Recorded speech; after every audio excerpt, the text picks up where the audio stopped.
There have been a considerable number of unsolved murders where a person or family were brutally slaughtered with an axe inside their homes.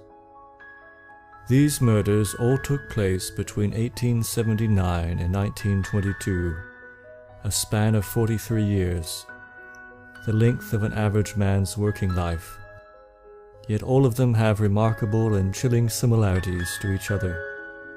The first one in 1879 and the last one in 1922 have the most similarities, despite the span of years and vast distance between them. There appears to be a chance that all of these horrific slayings were committed by the same person, who could have been spree killing on and off from his 20s into his 60s. 1879. Martin and Susan Dufour were an elderly couple living alone in a home on Iceville Road on the outskirts of Atlanta, Georgia in the USA. They were well liked in the community, and it was said of them that they had not a known enemy in the world. On the rainy night of Friday, July the 25th, 1879, they were both brutally murdered in their beds with an axe. The attack was so savage and violent that they were both nearly decapitated. The axe used in the attack was later found in the fireplace, covered in ashes and blood. The chilling fact that emerged during the investigation is that it appeared the killer or killers were hiding inside an upstairs room for a day or two before the murders. They found human excrement and muddy footprints, indicating entry through a window. The killer or killers waited until Friday night before creeping downstairs to slaughter Mr. and Mrs. Dufour. Barefoot footprints were also found from the house to the woodshed, where the killer or killers retrieved the axe on that rainy night. Robbery was not the motive, as many valuable things remained untouched, including the owner's stash of silver, which was in plain sight. It also appeared that the murderer or murderers were in no hurry, and helped themselves to some food and milk in the kitchen, either before or after the slayings. Despite extensive publicity and a long investigation and manhunt, the perpetrator or perpetrators were never found, and the case remains unsolved to this day, over 135 years later. 1884. Only 5 years after the murders of the Dufour couple in Georgia, 25-year-old Molly Smith was sleeping in her home at 901 West Pecan Street in Austin, Texas, when an unknown intruder attacked her in bed with an axe, dragged her still conscious body into the backyard, and raped and murdered her. The murder shocked the city, and a fevered investigation was launched, but the perpetrator was never caught. Several months passed. On the night of Thursday, the 7th of May, 1885, neighbors heard shrill screams of terror from 302 East Cypress Street, which was the home of 30-year-old Eliza Shelley. When neighbors arrived, they nearly fainted at the sight they saw. Miss Shelley had been murdered with an axe so viciously that her head had been split open and her brain was exposed, and her entire bed was bright red, having been soaked with blood. They found a single footprint from a barefoot person in blood, but her killer was never caught. The city of Austin, after these two terrible murders of random people in their city, was justifiably very frightened. Their horror only increased over the next several months, as 4 more people were found slaughtered in their beds in a similar manner. Panic reached a fever pitch when, on the night of Christmas Eve 1885, 2 more people were found butchered in their homes. Then the killing stopped, as suddenly and randomly as they had begun. The 8 crime scenes all had certain things in common. No apparent motive, nothing stolen, and a bloody axe or similar sharp implement was left behind. Each was murdered in their beds, were occasionally dragged into the backyard first. Sometimes footprints were found, but police bloodhounds were, for some reason, never able to pick up the trail of the murderer. Another chilling detail is that in every case, no nearby dog ever barked or raised an alarm, even those that were fenced in close to the house. All 8 murders remain unsolved. 1897. 12 years passed by, and our story moves to the rural community of Paradise Ridge, Tennessee. At about 10 p.m. on the night of Tuesday, the 23rd of March, 1897, a local man went to get a glass of water before bed, when he noticed a strange glow about a half-mile in the distance. He realized it was in about the same location as the farm of his neighbors, the Aid family, so he quickly rode out to see what had happened. What he found was shocking. The Aid family farmhouse and every other building on the property was on fire, with some buildings already having fallen down from the flames. Then it began to rain. He went to the farmhouse and saw a truly grisly sight. The entire Aid family had been brutally murdered with an axe. Mr. Jacob Aid, aged 60, his wife Pauline, aged 50, their daughter Lizzie, aged 20, and son Henry, aged 13. Reconstructing the events, it seems that the entire family was sitting in the parlor at about 8 p.m. when the intruder suddenly appeared and killed Mr. Aid with a blow of the axe while he was still sitting in his chair. The rest of the family panicked and tried to escape, but he finished them off one by one. The body of a 10-year-old neighbor girl, Rosa Morier, was also found in the rubble, but her body was not as badly burned as the others. It was speculated that she had initially been able to escape while the family was being murdered, but the killer ran after her, catching and killing her, then threw her body back into the burning house. She was found with one arm raised above her head, with a hand cut off, and her skull split open. Robbery was not a motive, since there was a large amount of cash and other valuables within easy reach that were not taken. Chillingly, as in the Dufour murders, there was evidence that the killer had fixed himself a meal before setting the house ablaze and leaving. Despite a massive investigation, the perpetrator was never found. A gravestone now sits in the lonely field where the Aid home once stood. 1911. 14 years passed quietly by, without any reports of the kind of horrors on this list.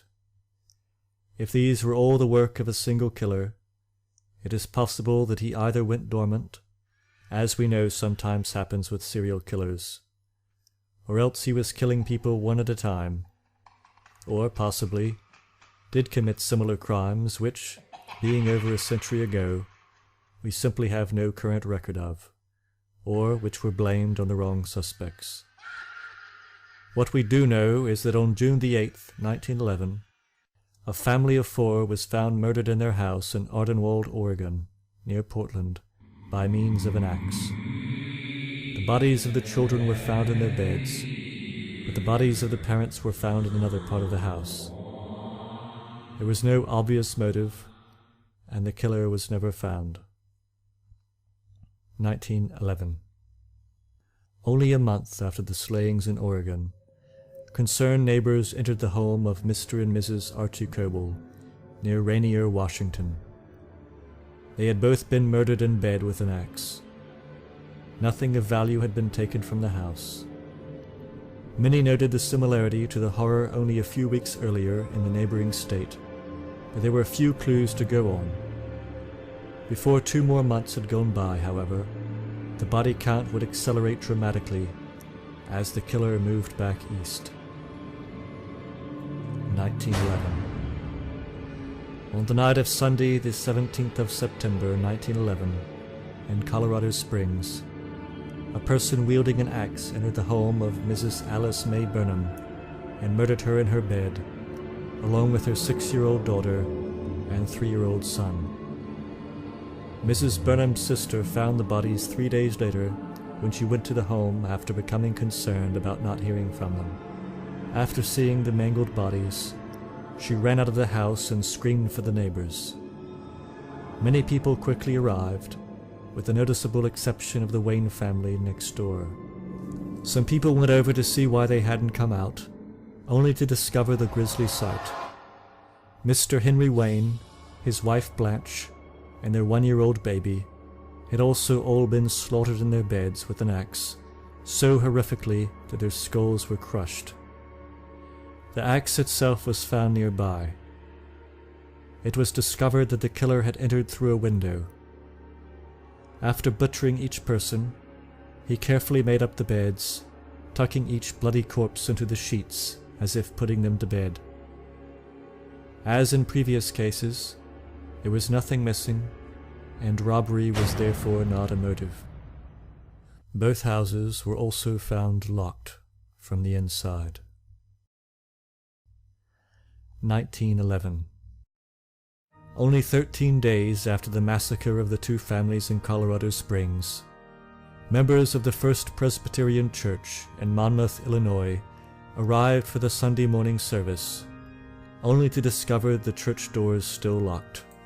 They phoned the caretaker, Mr. William Dawson, whose responsibility it was to unlock the church that morning, but he didn't answer his phone. A few of the men went to his house to fetch him. When they arrived at Mr. Dawson's home, they found the window blinds all closed. On going inside, they found the bodies of Mr. and Mrs. Dawson and their teenage daughter dead in their beds with their skulls crushed. Robbery was not a possible motive because, as in all the previous murders, nothing had been stolen from the house. 1911. 2 weeks after the Dawson family slayings, a woman in Ellsworth, Kansas was worried about her neighbors, who were no longer answering their telephone. She walked over to check on them and found their door ajar. She went inside and found that the entire family of 5 had been murdered in their beds. Mr. and Mrs. Sherman and their 3 children, all of them killed with an axe. The axe had been stolen from another neighbor's yard and was left inside the house. Strangely, their telephone was covered with a piece of clothing, perhaps to muffle the sound of the ringer. 1911. The pattern of a family murdered approximately every 2 weeks continued. Since 2 weeks after the Sherman family killings, the killers struck again in Mount Pleasant, Iowa, but this time unsuccessfully. On the morning of Tuesday, the 30th of October, 1911, Mr. J.B. Jordan left his home for work. He left by the kitchen and neglected to lock the door on his way out. 20 minutes later, his eldest son heard his mother yell from downstairs and rushed down to find her laying in bed covered in blood with a serious head wound. She soon went into unconsciousness and on waking up had no memory of the attack, though she had been attacked so brutally that she was now blind in one eye. Nothing of value was taken from the home.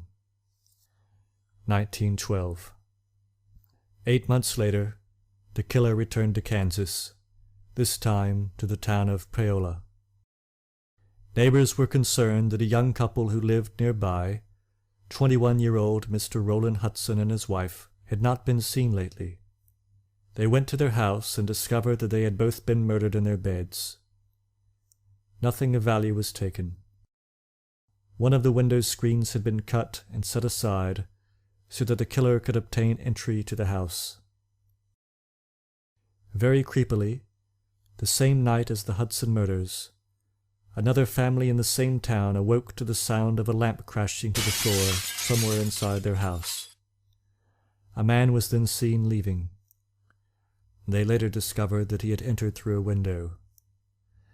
The local sheriff believed that this had been the same home invader responsible for the previous murders. One can only say that this family was very fortunate. 1912. Less than a week after the previous murders, the killer returned to Iowa, to the town of Villisca. On the morning of Monday, June the 11th, 1912, Mrs. Mary Peckham went to check on her neighbors, who were not out doing their morning chores as usual. She knocked on their door, but received no answer.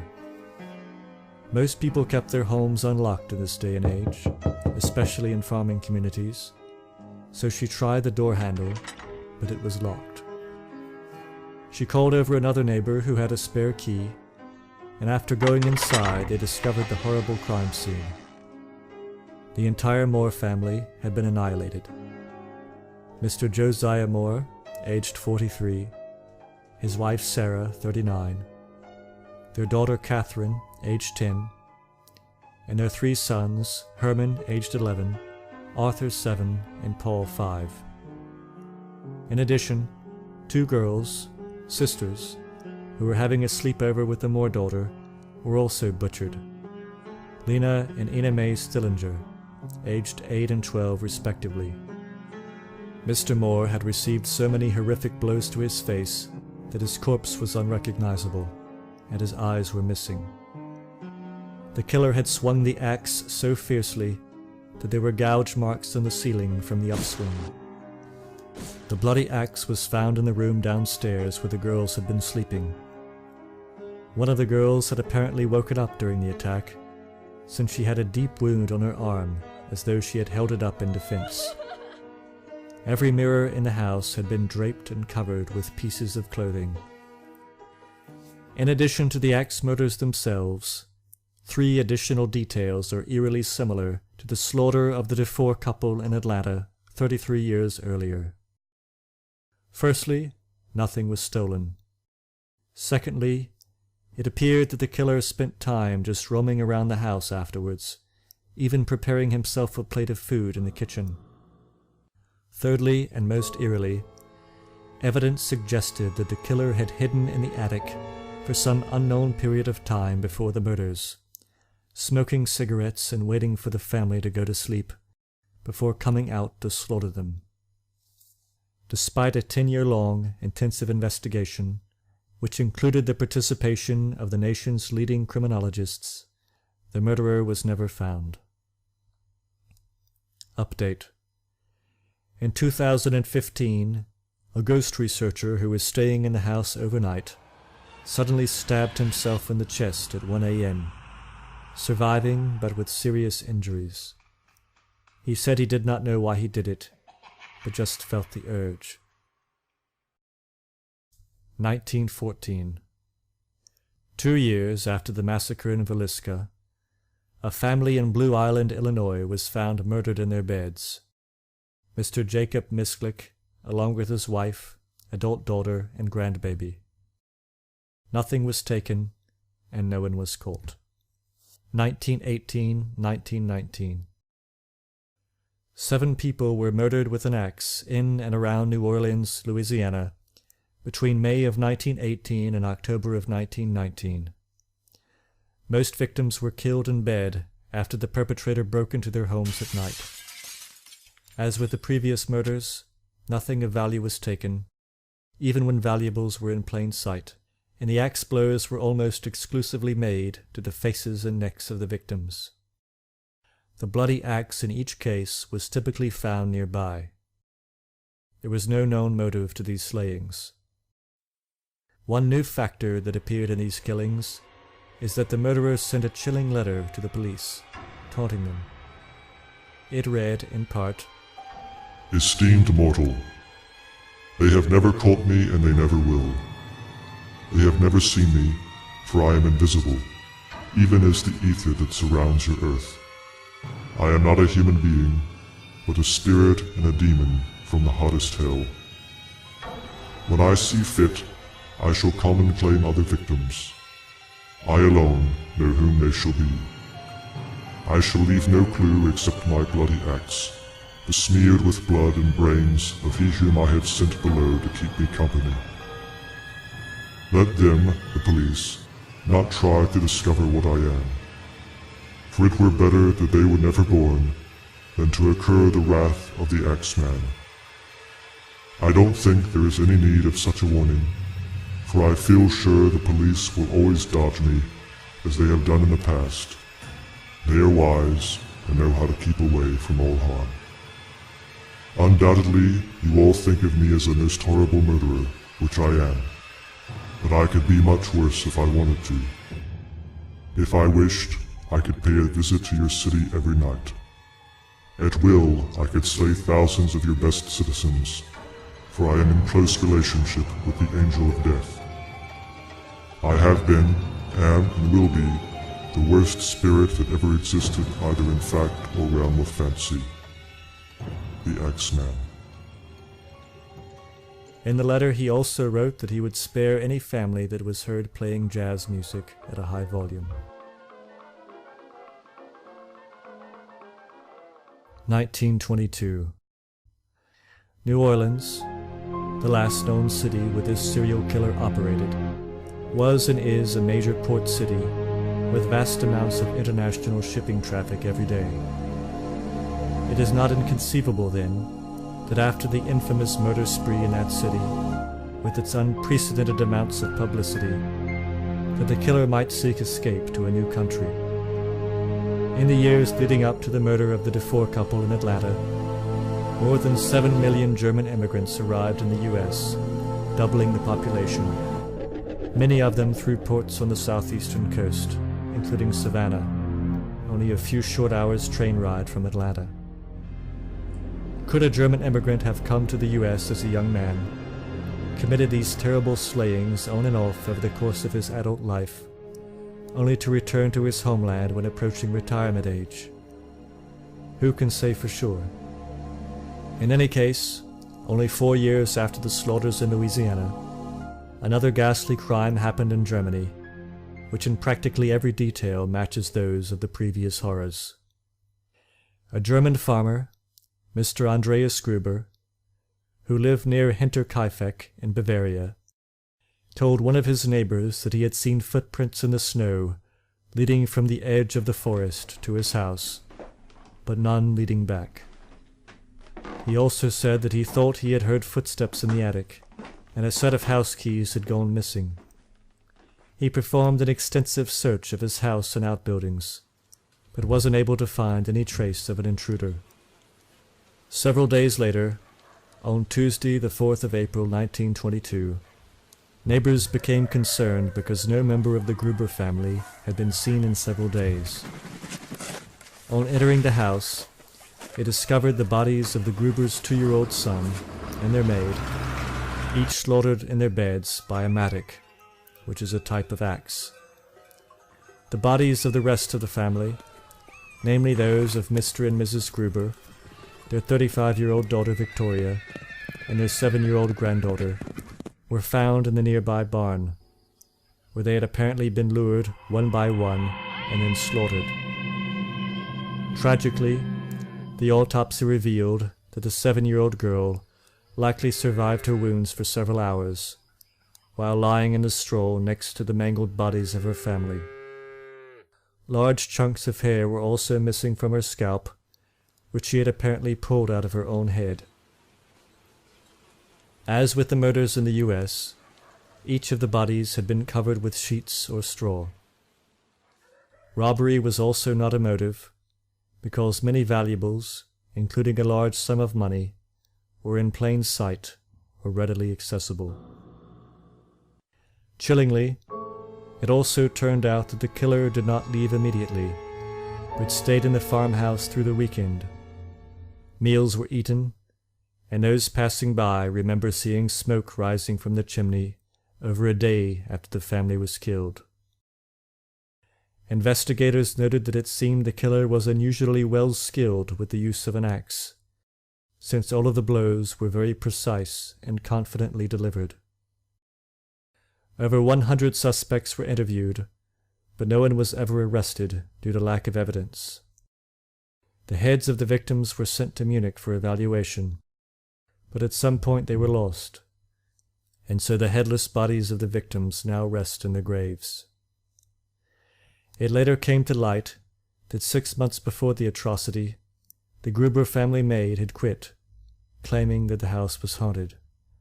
The farmhouse was demolished a year later, and a memorial now stands at the site. Postscript.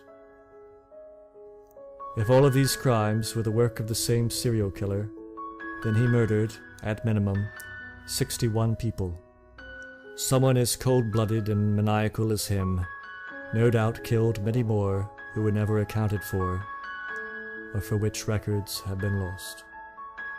If there is any lesson to be learned, it is to be aware of the very real threat of home invaders, who have continued to butcher families all over the world almost continuously since the Gruber family massacre of 1922.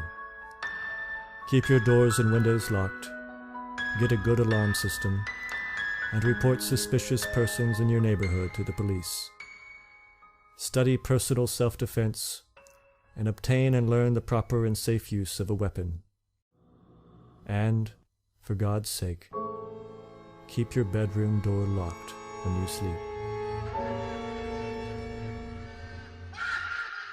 Update.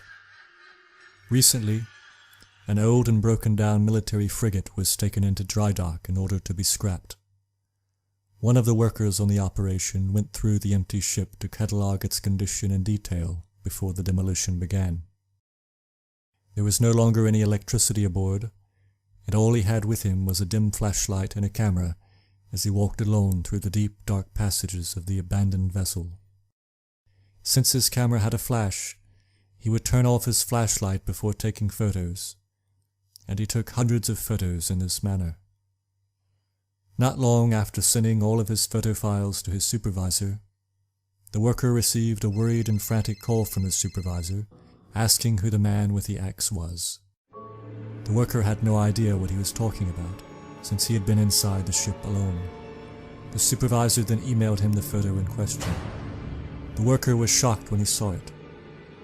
Despite security CCTV monitoring the only entrance and exit point on the ship during the week since its arrival, no one besides the worker had been seen going aboard or leaving. A thorough search of the ship was performed, but no one was found. Has the Axeman returned?